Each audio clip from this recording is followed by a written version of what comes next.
Gayatri Recording Studio. Music by Vikas Sitamarhi.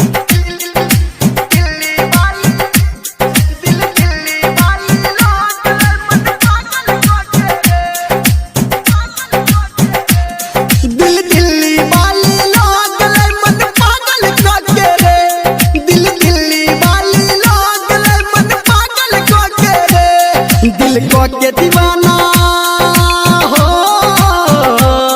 दिल को के दीवाना, दिल हमर घायल को के रे।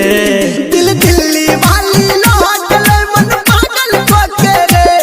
दिल दिल्ली वाली लोग मन पागल को के रे। दिल दिल्ली वाली DJ Vikas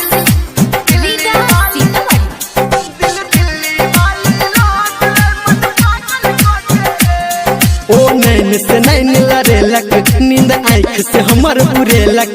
ऊ मस्त कुड़ी हसीना तो दिल हमर धड़केलक। ऊ नैन से नैन लड़ेलक, नींद आँख से हमर उड़ेलक। ऊ मस्त कुड़ी हसीना तो दिल हमर धड़केलक। मन केलक दीवाना, दीवाना ऊ तो काजल को के रे। दिल दिल्ली वाली लोग मन पागल को के रे। दिल दिल्ली वाली लोग मन पागल को के रे। दिल दिल्ली वाली DJ Vikas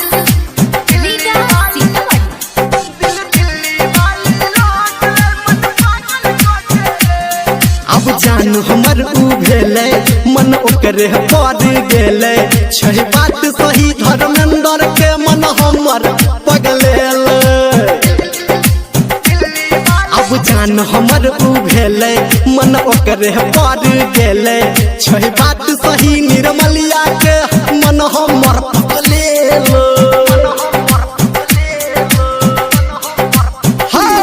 लिख writer सनटू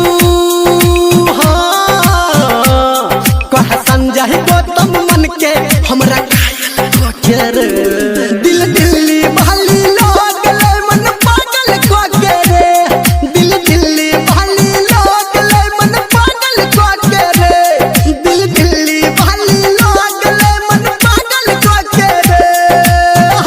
Presented by Savaria Music.